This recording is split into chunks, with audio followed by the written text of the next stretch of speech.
आज रोमा की शादी को 2 महीने हो गए थे। रोमा जब उठी और उसने घड़ी की तरफ देखा तो सुबह के 8 बज रहे थे। वो झट से बाथरूम में गई और नहा धोकर किचन में पहुंची तो सास मालती बोली, हो गई तुम्हारी सुबह? अरे देखो अभी रात है, जाओ सो जाओ। सास ने ताने देते हुए बोली और वहां से चली गई। रीमा को उसकी ससुराल में आए हुए 2 ही महीने हुए थे। सास ने उसे आते ही रसोई के कामों में लगा दिया था, पर आज रोमा की आंख लग गई, इसलिए उसके उठने में थोड़ी देरी हो गई थी। लेकिन वह डरते डरते किचन में काम देखने लगी। पर सास तो सास ही होती है। रोमा ने अपने मायके में ज्यादा कुछ काम नहीं किया था, इसलिए वह रसोई घर का काम अच्छे से नहीं जानती थी। पर ये बात उसकी सास को पता था। रोमा के मम्मी पापा ने ये बात शादी से पहले ही उसकी सास मालती जी को बता दिए थे कि पढ़ाई की वजह से रोमा किचन के कामों में उतनी निपुण नहीं है। रोमा के पति और ससुर को यह बात पसंद आई थी कि रोमा के मायके वालों ने ये बात खुलकर बता दी कि वह किचन के कामों में उतनी परफेक्ट नहीं है। पर उसकी सास मालती जी को यह बात बिल्कुल भी रास नहीं आई। पर रोमा की मम्मी से बोली, अरे बहन जी, हमारी बेटी भी पढ़ी लिखी है, पर हमने तो उसे सब काम किचन का सिखाया है। हर एक चीज की गुणवान है मेरी बेटी। पर उनके बेटे विजय को रोमा पसंद थी तो वो कुछ कह नहीं पाई और रोमा बहू बनकर उनके घर आ गई। बहू के आते ही उन्होंने उसे घर के कामों में लगा दिया। पर विजय ने कहा कि अभी रोमा नई नई आई है माँ, तो अभी इतनी भी क्या जल्दी है आपको उसे रसोई के कामों में लगाने की? तो मालती जी बोली, तू अपना ऑफिस संभाल बेटा, घर के कामकाज में क्या करना है और क्या नहीं वो देखना मेरा काम है। विजय यह सुनकर चुपचाप वहां से चला गया, क्योंकि वह अपनी माँ की बहुत इज्जत करता था। मालती जी बहुत सख्त थी, हर बात पर वह रोमा को डांटने लगती थी। पर रोमा के पति को माँ का यह आचरण रोमा के प्रति बहुत बुरा लगता था। रोमा अपने सास की बातों का जवाब नहीं देती थी और उनकी डांट फटकार को भी वो चुपचाप सुन लेती थी।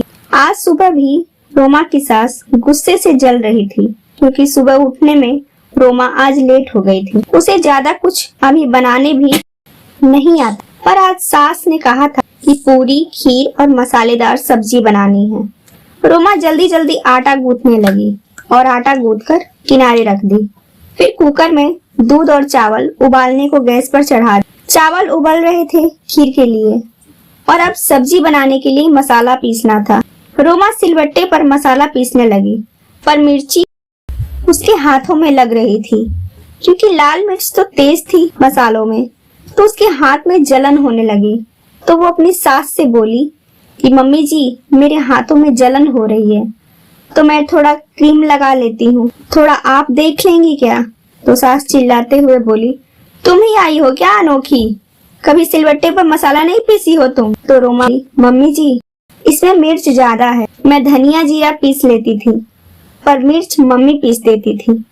अच्छा, तो अपनी माँ के पास ही रह जाती, मेरे घर क्यों आई हो?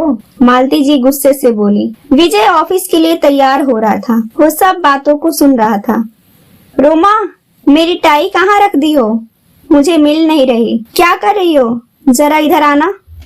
विजय ने बहाना बनाकर रोमा को अपने पास बुलाया। रोमा दौड़कर आई और बोली, टाई तो आपने लगा रखी है, आप भूल जाते हैं क्या? नहीं, सुनो ना, ये लो, थोड़ा क्रीम लगा लो जल्दी से यहाँ बैठकर। नहीं, रहने दीजिए, अभी मुझे किचन में देखना है, मम्मी जी गुस्सा करेंगी। अरे बैठो ना यहाँ। और विजय ने क्रीम निकालकर रोमा को दिया। फिर क्रीम लगाकर रोमा विजय की तरफ देखी और बोली, थैंक यू, आप कितने अच्छे हैं। तो विजय बोला, थैंक यू क्यों बोल रही हो, तुम मेरी बीवी हो, ख्याल तो रखना पड़ेगा ना। फिर शाम को विजय ऑफिस से आया तो एक मिक्सर खरीद कर लेकर आया। तो विजय की माँ बोली, ये क्या लाए हो बेटा? ये मुझे ऑफिस से गिफ्ट मिला है माँ।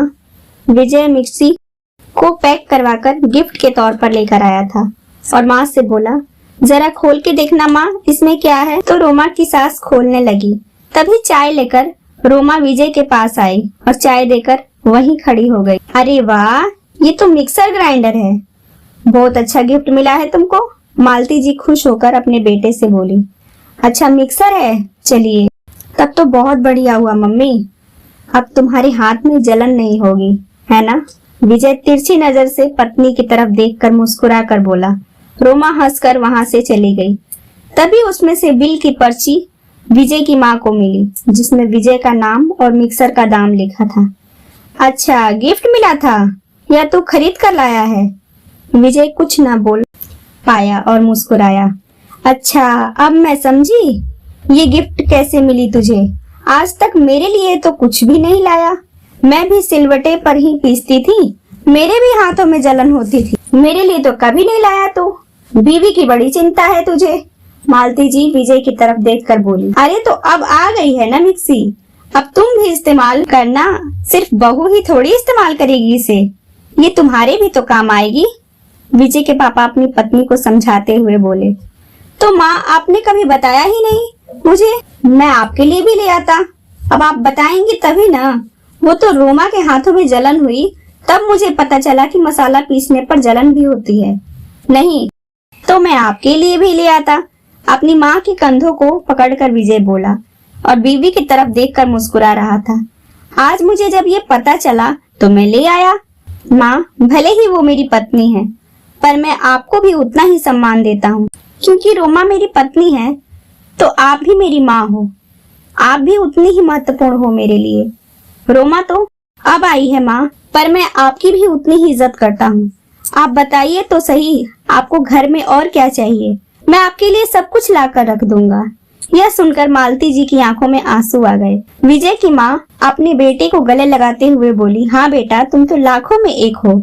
रोमा भी अपने पति को अपने और घर वालों के प्रति प्रेम और इज्जत देखकर बहुत खुश हुई।